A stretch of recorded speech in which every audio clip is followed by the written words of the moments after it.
My brother invited us to stay at his place, and we won't have to pay rent or bills. Ashley, we're relying on you for this. I work in finance. My husband, let's call him Bob, fixes cars, and we live in the house I grew up in. But it's not like my parents live there anymore. It's actually a family business that my dad used to run. My brother was supposed to take over the company, so he studied economics in college. Also, my skilled brother went to Oxford University overseas to study business management, then came back to the US and teamed up with my dad for a while. When my parents decided to retire and move to a place like Aspen, Colorado, to enjoy nature and relaxation, my brother took over the family business. As a result, they passed the family home down to me, their daughter. So my husband and I decided to move in there. It's in a great spot, less than 5 minutes walk from the train station, and public transportation is easy to get to. Stores, hospitals, and schools are all nearby, which is handy. It's nice to know that as our kids grow up and move out, we'll still have everything we need close by. It makes me thankful that my parents left us this house. We were looking forward to growing our family and enjoying life, but we never imagined it would all be cut short by what happened. Since we moved in, my mother-in-law has been dropping by a lot. She's always curious about my parents' business and how much they're worth. It gets uncomfortable when she starts asking, "Hey, Ashley, what's the deal with your parents' money? How much will you get when they're gone?" I find it pretty tasteless, to be honest.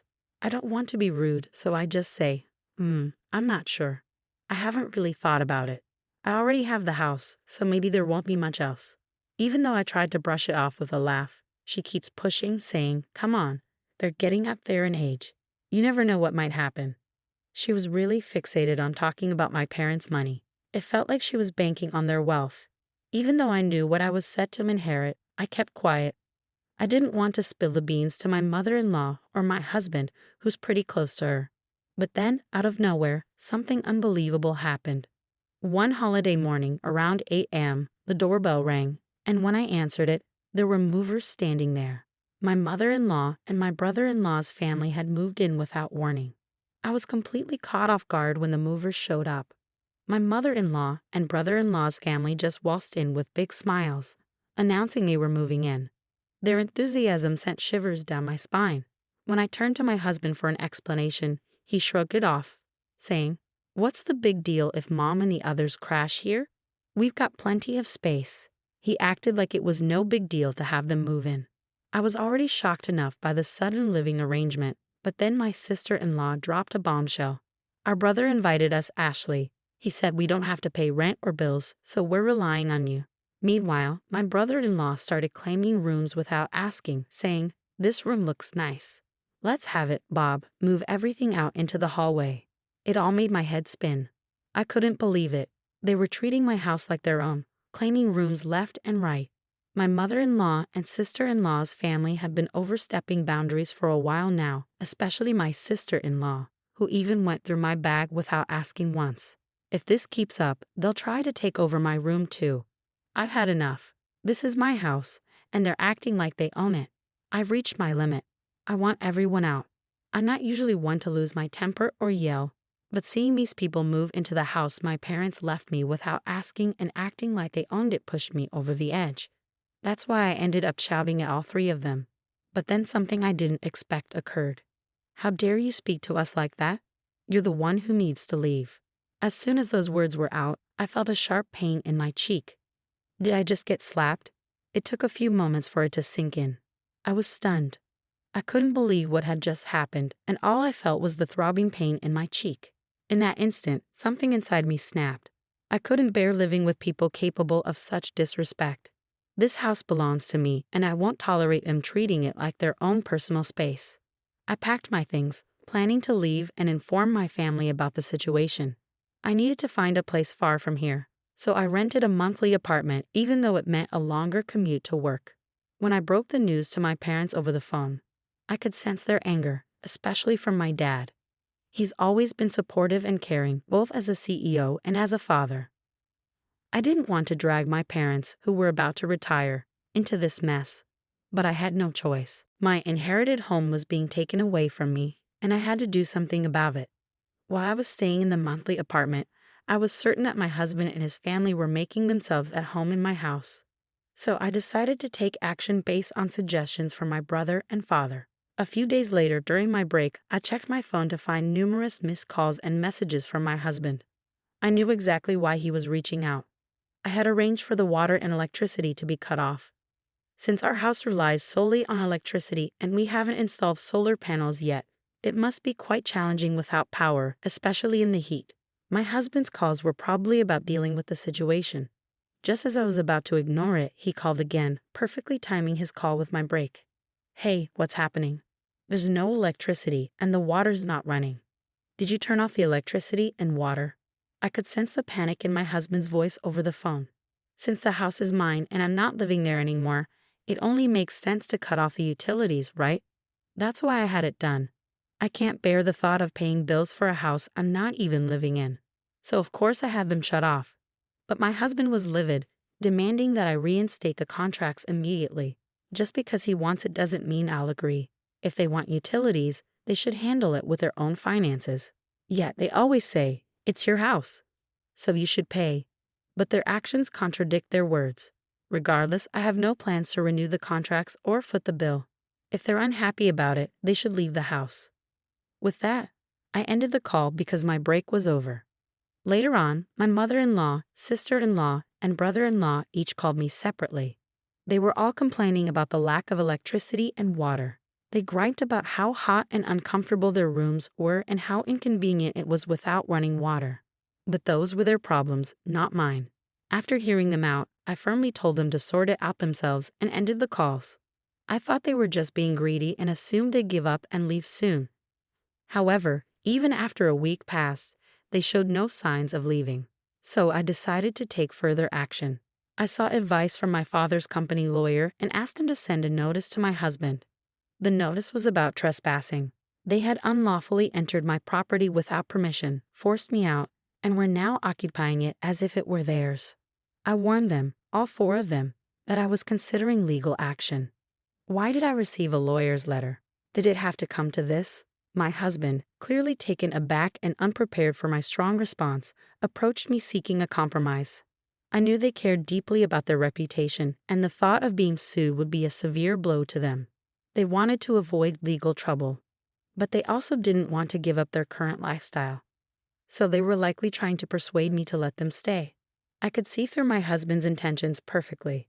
Despite this, I refused to entertain their pleas. My husband finally snapped, losing his temper even though he was at work. He shouted at me, demanding that I back down and drop the lawyer, but his outburst didn't faze me. If anything, it only irritated me further. Who do you think you are, taking over someone else's house? I thought to myself, no matter how much you shout, I won't change my mind. If you insist on squatting there, I'll take legal action. Think carefully before you act. Despite his continued shouting over the phone, I paid him no heed and hung up. This was a waste of time, and I had already discussed divorce with my lawyer. When I arrived home, I saw missed calls from my mother-in-law and sister-in-law, but I knew they'd only be discussing settling the issue. I didn't want any more distractions, so I blocked their numbers to put an end to the calls. Eventually, my husband's proud family couldn't bear the thought of legal action, so they packed up and left the house. With the lawyer's involvement, the divorce proceedings progressed smoothly. I arranged for a cleaning service to restore the house to its former glory. Finally, I could enjoy the comfort of being back in my own, freshly cleaned home. Living separately from my husband's family and then in a rented apartment was fine, but nothing beats the comfort of my own space. Although some parts of the house are showing signs of wear, I'll need to think about renovating soon. I talked to my dad, and he recommended a great contractor for the renovation. Being on my own is surprisingly freeing. I can lounge on the couch without anyone nagging me, and I can eat whatever I please without judgment. Just as I was enjoying this newfound independence, I received a call from my ex-husband for the first time in 3 months. Initially, I ignored the call because I didn't recognize the number. But when it persisted, I reluctantly picked up, thinking it might be the contractor. However, as soon as I heard his voice, my mood plummeted. It was my ex-husband, from whom I had separated 3 months ago. I had already gone through the divorce process with the help of a lawyer, and we had agreed to stay out of each other's lives. So why was he calling me now, especially after changing his number? We had made it clear through legal channels that we wouldn't have any contact. There was no reason for us to speak. I was just about to end the call when he pleaded. Please, just listen for a moment. I'm desperate. Reluctantly, I stayed on the line. It turned out his company was facing financial trouble, and he was facing a pay cut. On top of that, his mother's health was deteriorating, leaving her unable to work. My sister-in-law and her husband are struggling financially. He's unemployed, and she's juggling multiple part-time jobs just to keep up.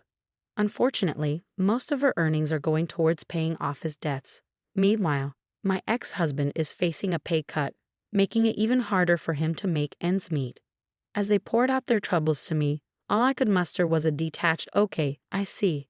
After all, these are the same people who invaded my home without permission, disregarded my rights, and then tried to force me out.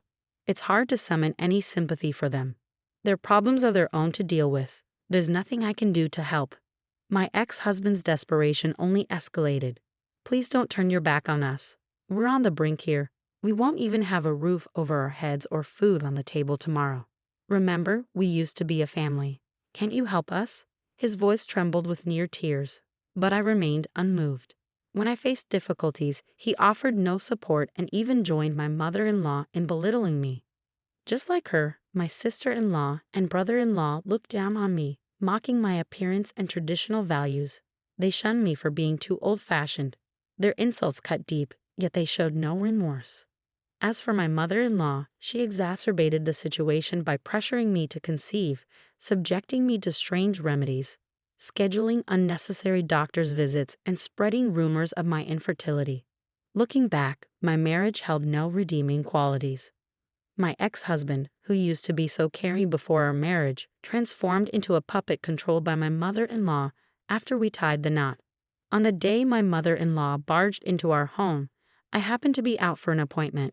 She expressed disappointment to my husband, saying I wanted to see Ashley, but she wasn't here. I want us to be friends, but I'm saddened. Upon hearing his mother's distress, my ex-husband lashed out at me without considering my side of the story. She claims she wants us to get along, but all she does is criticize me. Has my son lost weight because your cooking is so terrible? She says things like this loudly, whether we're at home or out in public. With her and my sister-in-law and brother-in-law all ganging up on me, there's no chance for us to have a harmonious relationship. I can't deal with people who behave like this anymore. No matter what you say, my decision stands. I can't assist you, so I'm ending this call now, and I don't want to hear from you again. With that, I hung up and blocked the new number. Knowing my ex-husband, he might change his number to reach me again. So I planned to change mine over the weekend. But before I could, they violated the lawyer's agreement. At 11 p.m., they showed up at my door, demanding entry and assistance. Open the door. We're family. You should take care of us. Their loud banging and shouting disregarded the late hour. What's going on at this hour? Please go home. You're disturbing the neighbors. When I approached the door, they seemed ready to force their way in. So I tried speaking through the intercom, but they ignored it, continuing to bang on the door and cause a commotion. Dealing with such unruly behavior left me speechless. I sat there feeling overwhelmed, contemplating whether to call the police when suddenly sirens blared from outside. It seemed a neighbor had taken action. Hearing the police approaching, the group, startled, assumed I had made the call and attempted to flee. But they were surrounded by onlookers, leaving them with no escape route. Soon the officers arrived and escorted them to the police station. I was questioned about the incident and provided a detailed account. News of the incident spread rapidly throughout the neighborhood, including to a colleague of my ex-husband's who happened to be among the spectators. By the next day, the entire office was buzzing with the story. Already struggling due to a pay cut, my ex-husband's troubles compounded when the company learned of his involvement with the police. He lost his job and couldn't afford his rent, leading to strained relations with his sister's family, ultimately leading to their shared living arrangement falling apart. Now, Bob and his mother reside in public housing, both working multiple part-time jobs to make ends meet. Even his mother has joined the workforce part-time,